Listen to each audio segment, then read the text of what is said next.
Pemirsa, pasal 10 ayat 2 draft rancangan Undang-Undang Daerah Khusus Jakarta atau RUU DKJ menyatakan gubernur dan wakil gubernur Jakarta ditunjuk langsung oleh Presiden dengan memperhatikan pendapat atau usulan DPRD. Namun sebagian fraksi DPR RI mendorong pemilihan gubernur DKJ melalui pilkada. Lalu mana yang cocok mekanisme pemilihan gubernur daerah khusus Jakarta?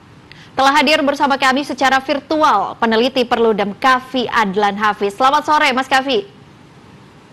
Halo, selamat sore Mbak. Ya Mas Kavi, terima kasih atas waktunya sudah berkenan bergabung bersama kami di Laporan Pemilu. Langsung saja, Mas Kavi, ini terkait draft RUU DKJ. Ada usulan gubernur ditunjuk presiden dari usulan DPRD. Namun sebagian fraksi di DPR juga ingin pemilihan gubernur melalui pilkada. Tanggapan Anda bagaimana Mas melihat mekanisme seperti ini Mas? Ya, tentu kita lihat ya di dalam RUU DKJ itu ada usulan-usulan ya yang saya kira ini justru bisa berdampak kontraproduktif sebetulnya dengan bagaimana proses konsolidasi demokrasi kita. Kalau kita lihat lebih jauh, kan salah satu amanat dari reformasi ya, kita mungkin tarik lebih jauh seperti itu ke reformasi 98, kemudian hari ini sudah sekitar 25-26 tahun. Dari reformasi kan harusnya kita sudah mulai bisa gitu ya mengkonsolidasikan demokrasi kita, dan salah satu amanatnya kan sebetulnya di dalam reformasi itu kan kaitan juga dengan otonomi daerah gitu ya. Jadi memang betul di dalam konstitusi kita bisa ada pilihan apakah itu kemudian pilkada dengan pemilihan langsung atau pilkada dengan pemilihan tidak langsung seperti itu. Itu memang ada kemungkinan seperti itu, tetapi kalau kita lihat lebih jauh sebetulnya di dalam perumusan undang-undang, kalau kita di dalam perumusan undang-undang dasar, kalau kita baca seperti misalnya risalah pembentukan itu ya, amandemen 1, 2, 3 dan seterusnya, itu memang intensinya dari para pembentuk undang-undang dasar itu, dari para pembahas konstitusi pada saat itu di 98 sampai periode 2002 gitu ya, itu intensinya memang pemilihan langsung untuk kepala daerah, walaupun kemudian ada cara untuk menghormati misalnya daerah-daerah tertentu yang tidak dimungkinkan untuk melakukan pemilihan langsung seperti itu untuk daerah. Nah, tetapi apa yang kita lihat pasca 2005 misalnya, 2005 itu kan sebetulnya menegaskan pilihan kita bahwa kita menggunakan pemilihan langsung untuk kepala daerah. Jadi apapun itu gitu ya, usulan-usulannya tentu harus diingat lebih jauh gitu. Bagaimana proses perumusan UUD 1945, termasuk juga bagaimana intensi politik pada saat itu dan apa yang kemudian diatur di dalam UUD 1945. Mungkin itu di awal. Ya, menurut Mas Kavi sendiri, apakah mekanisme gubernur ditunjuk presiden ini kan juga terkait usulan DPRD, ini dinilai kurang demokratis atau bagaimana Mas? Ya, soal nilai demokratisnya tentu kita agak susah ya kalau mengukur lebih jauh gitu ya. Tetapi gini, yang harus diingat adalah bahwa kita sudah memilih bahwa pemilihan kepala daerah itu ya menggunakan pemilihan langsung seperti itu, dan ini sebetulnya bentuk dari proses otonomi daerah kita gitu ya, kan harusnya sejalan ya, karena ini kan bentuk otonomi daerah di mana apa yang ada di pusat itu yang harus simetris gitu ya dengan apa yang ada di daerah. Ketika di pusat eksekutifnya dipilih langsung, DPR-nya dipilih langsung, maka harusnya di daerah itu daerahnya dipilih bupati, wali kota ataupun gubernurnya dipilih langsung, juga DPRD-nya dipilih langsung, termasuk Jakarta misalnya. Oke, mungkin Jakarta kan dianggap ini adalah daerah khusus sehingga harus dipimpin langsung oleh orang yang ditunjuk oleh presiden dan lain sebagainya. Tetapi kan kita tidak mengenal konsep itu di dalam otonomi daerah kita di UUD 1945 gitu ya, bahwa DKJ daerah apapun itu kalau dia bentuknya provinsi ya, dan kita nggak mengenal sebetulnya bentuk lain di luar provinsi gitu ya di dalam UUD 1945 kita, kalau kita bicara soal daerah seperti itu, format daerah tertentu gitu ya, termasuk misalnya IKN itu kan sebetulnya bentuk pemerintahan daerahnya kan kita nggak tahu tuh apakah sudah sesuai atau belum gitu ya, dan itu kan ditunjuk langsung, sebenarnya ini juga masalah gitu ya. Tapi ya kaitan juga dengan RUU DKJ ini, ketika misalnya ini dipilih langsung atau ditunjuk langsung oleh presiden, bahkan nggak ada proses di DPRD malah gitu ya, itu kan justru lebih aneh lagi gitu. Ketika kita sudah mulai proses konsolidasi demokrasi di daerah, tetapi kemudian ada hal-hal yang membuat mundur gitu ya demokrasi kita. Ya, Mas Kavi, ini kan kita ketahui bersama jika pemilu, pilkada ini juga mengeluarkan ongkos politik yang sangat besar, apalagi di DKI Jakarta begitu ya Mas ya. Menurut penelitian dari Perludem, pilkada DKI ini seperti apa Mas? Iya, kalau kita bicaranya kos ya pasti demokrasi akan membutuhkan kos yang mahal gitu ya. Tinggal kita mau hormati atau enggak demokrasinya gitu ya. Artinya pilkadanya mau kita hormati atau enggak. Dalam artian gini, kita sudah keluar uang mahal-mahal gitu ya, tapi kalau kita kurangi ya sama aja. Jadi memang yang penting adalah bukan kosnya gitu, bahwa kos itu penting untuk dilihat sebagai satu investasi gitu ya bagi proses konsolidasi politik di Indonesia. Itulah kenapa kita biayai pilkada misalnya, kenapa kita biayai pemilu misalnya dan lain sebagainya. Saya kira nggak ada masalah terkait dengan kos gitu. Toh program-program lain juga misalnya juga bisa gitu ya dibiayai oleh kos yang sangat tinggi gitu oleh negara gitu. Dan yang perlu diingat gini, bukan maksud mendiskreditkan daerah lain, tetapi Jakarta ini kan ibu kota, bukan hanya pusat pemerintahan, tetapi juga hari ini jadi pusat pendidikan, pusat ekonomi, pusat bisnis, jasa ya, industri jasa dan lain sebagainya. Artinya di Jakarta ini memiliki pemilih yang lebih rasional gitu ya, dan kemudian menghasilkan kalau kita review aja ke belakang. Misalnya di pilkada 2017, pilkada 2012 dan seterusnya, itu kan kepala daerah yang kemudian memimpin kan memang banyak sekali banyak sekali watch-nya atau banyak sekali pengawasannya gitu ya, dan pemilihannya pun sehingga yang muncul di dalam pilkada DKI itu adalah orang-orang yang memang punya kapasitas gitu, orang-orang yang memang punya kapasitas. Ini sebetulnya harusnya jadi contoh dan harus diteruskan pilkada di DKI ini, karena ini jadi contoh untuk daerah-daerah lain gitu ya. Kita ingat betul misalnya Pak Jokowi, Presiden Jokowi yang dulunya adalah Gubernur Jakarta yang dipilih secara langsung gitu ya. Nah ini kan membuktikan bahwa berarti memang kita punya proses pemilu, apapun itu hasilnya kemudian ya, tapi proses pemilu di Jakarta atau pilkada di Jakarta itu sudah sangat baik, dan orang-orang yang kemudian maju itu adalah orang-orang yang berkualitas. Ini yang harus dijadikan bahkan dijadikan percontohan gitu ya untuk daerah-daerah lainnya seperti itu. Ya, berarti pentingnya kandidat-kandidat yang maju nanti pada pilkada DKI ini memang harus tersaring dan memiliki kualitas yang mumpuni begitu ya Mas ya. Nah, Mas Kavi, ini terkait penelitian Perludem, ini mekanisme apa sih Mas kira-kira yang cocok untuk memilih gubernur di DKI Jakarta? Ya tentu mekanisme yang paling cocok ya lagi-lagi pilkada langsung gitu Mbak. Pilkada langsung yang sekarang kan ini kan cukup berbeda ya bentuk sistem pemilunya gitu ya. Kalau di pilkada-pilkada di daerah lain itu first past the post ya, artinya siapa yang menang, berapapun suaranya, berapa persen pun suaranya itu yang akan menang. Tetapi kalau di Jakarta kan beda. Kita punya sistem two round system gitu ya, artinya ada 2 ronde. Ada ronde pertama gitu ya, kemudian kalau misalnya tidak mencapai 50% itu baru kemudian diadakan ronde kedua seperti itu. Jadi kira-kira sama sistemnya dengan apa yang ada di nasional untuk pemilihan presiden. Nah ini sebetulnya sistem yang bagus karena ini menjamin adanya dukungan mayoritas seperti itu. Ya lagi-lagi pilkada DKI ini dengan sistem yang berbeda gitu ya, dengan sistem yang berbeda dia bisa menghasilkan misalnya orang-orang yang punya kualitas gitu ya, kemudian punya kapasitas. Dan ini tentu harusnya jadi pembelajaran gitu ya bagi misalnya pilkada-pilkada di daerah dan proses politik di daerah, sebetulnya konstelasi politik di daerah seperti itu. Ya, Mas Kavi, ini kan untuk menuju tahap pilkada ini kan memang membutuhkan waktu yang cukup lama begitu dan persiapan-persiapan. Nah, untuk menjemput pilkada sendiri ini tahapan-tahapan yang Mas sudah lihat sejauh ini seperti apa?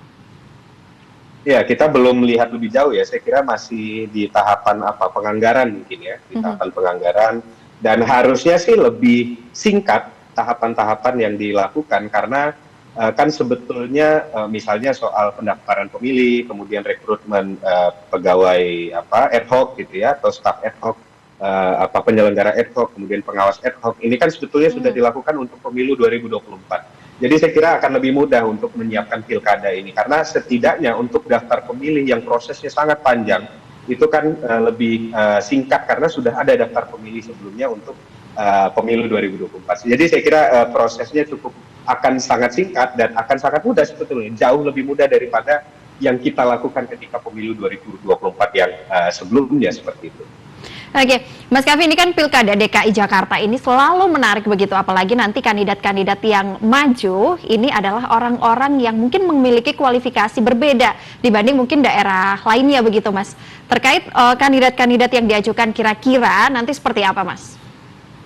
Ya, makanya tadi kan saya sempat singgung gitu ya, bahwa memang yang bersaing di dalam di dalam Pilkada DKI itu biasanya memang orang-orang yang mungkin bukan asli Jakarta atau mungkin bukan tinggal di Jakarta gitu ya, tapi memang orang-orang yang bisa jadi berprestasi gitu ya di daerahnya, populer di daerahnya gitu ya, kemudian dibawa ke Jakarta oleh partai politik. Ya itulah yang kita lihat, misalnya yang kita saksikan Pak Jokowi gitu ya, Presiden Jokowi. Kemudian ada Pak Jarod ya sebagai wakil misalnya, dan beberapa calon lainnya. Yang kita lihat hari ini kan juga namanya sudah mulai beredar gitu ya.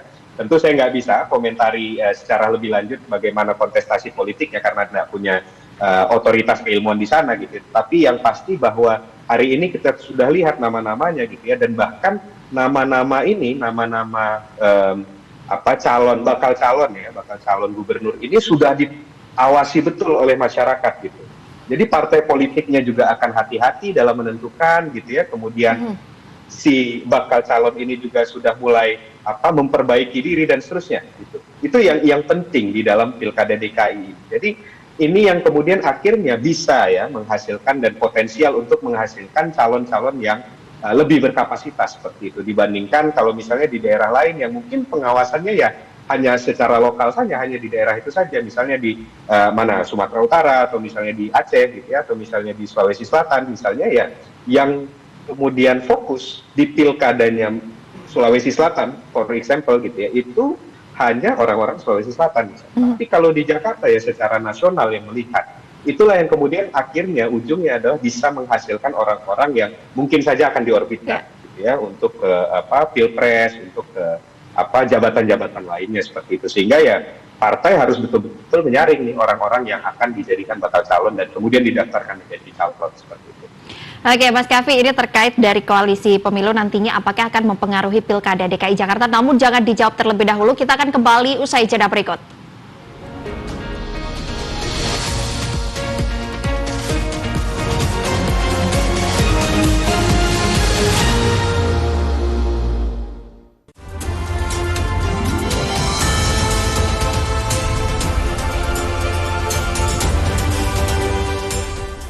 Kita tidak boleh sombong, kita tidak boleh jumawa, kita tidak boleh euforia. Kita tetap harus rendah hati. Kemenangan ini harus menjadi kemenangan untuk seluruh rakyat Indonesia. Jangan jumawa, tidak perlu membuli, menjelek-jelekan pasangan lain ataupun pendukung dari paslon 1 dan 3. Kita semua bersaudara.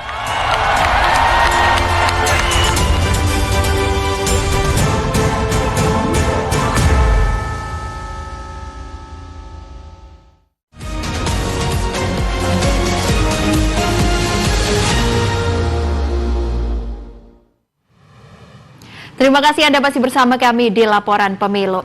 Dan pemirsa, kita lanjutkan dialog kami bersama Mas Kavi. Baik, Mas Kavi, apakah masih bisa mendengar suara kami di studio?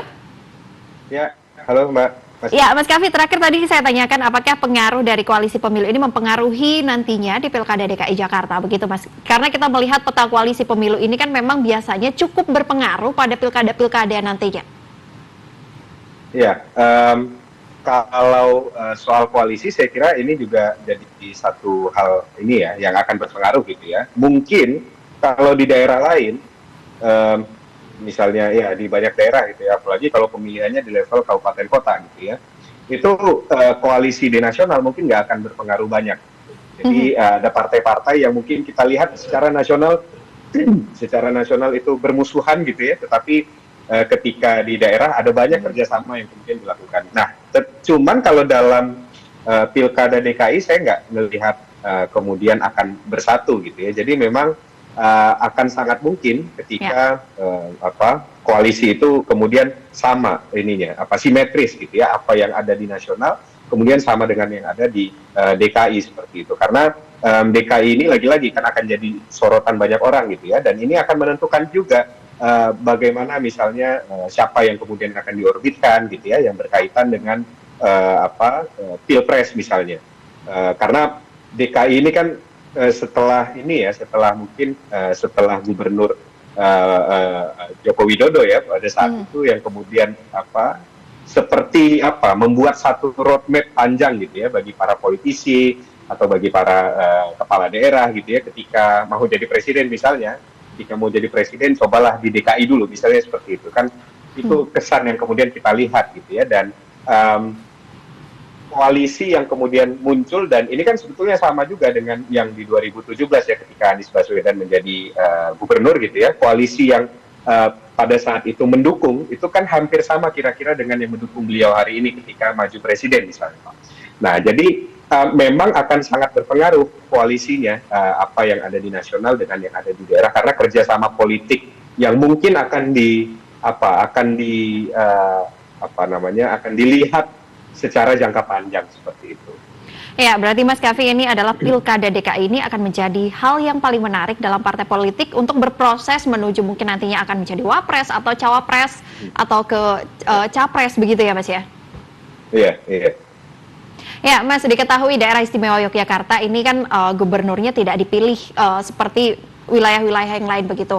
Nah, apakah yang membedakan dari frasa khusus dalam RUU DKJ dengan istimewa Yogyakarta begitu, Mas? Nah, ini kan sebetulnya ini ya, apa yang kemudian coba ditangkap pada saat penyusunan UUD 1945, dalam konteks amandemen ya, dari amandemen 1 sampai amandemen 4 seperti itu. Dan itu kan di pasal 18 ya, yang kemudian menetapkan bahwa kepala daerah itu dipilih secara demokratis. Jadi nomenklatur yang digunakan itu secara demokratis, sehingga memang membuka peluang untuk kita bisa menggunakan pemilihan secara langsung ataupun tidak langsung seperti itu, atau dengan apapun bentuknya gitu ya. Yang penting dia dianggap sebagai demokratis gitu ya.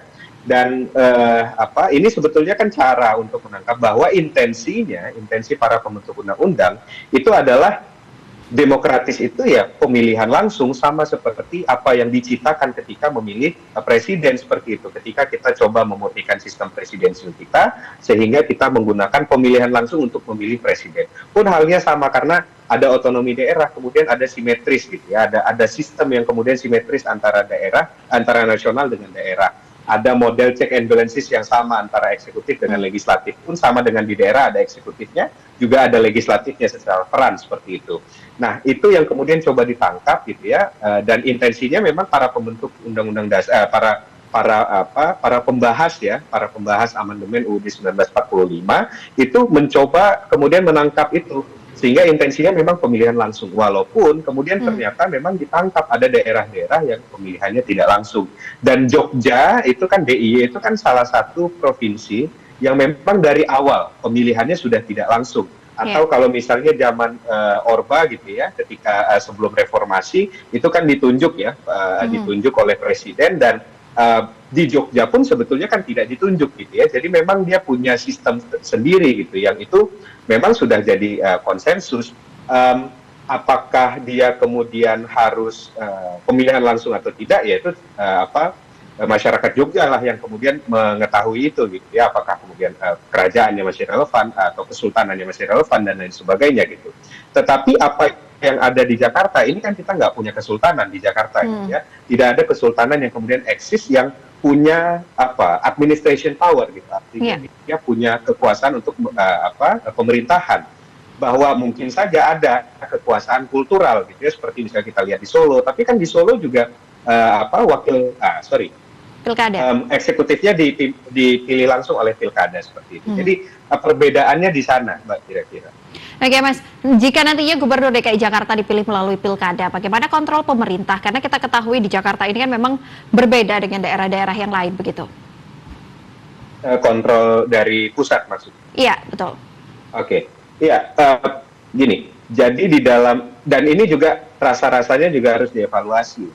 Karena kita memang untuk pilkada kita punya undang-undang sendiri, kita punya undang-undang pilkada, dan untuk hubungan antara pusat dan provinsi atau pusat dan daerah itu kan kita punya undang-undang Pemda ya, Mbak, ya.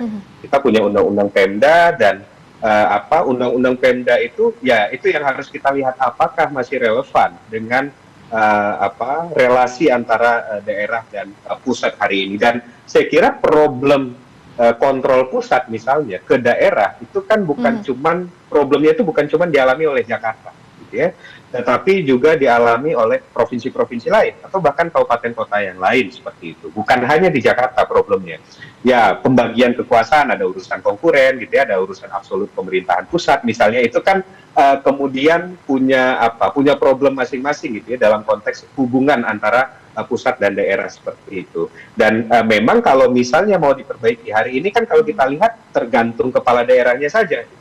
Tergantung kepala daerahnya apakah mau ngikut pusat atau nggak mau ngikut pusat gitu ya. Sanksi dan lain sebagainya juga kan kita nggak lihat lebih dalam gitu. Dan pusat itu kan tidak punya kekuasaan yang sangat imperatif gitu ya untuk kemudian bisa mengontrol daerah. Dan memang ya itu esensi dari otonomi daerah juga gitu. Ini juga konsekuensi dari kita memilih sistem.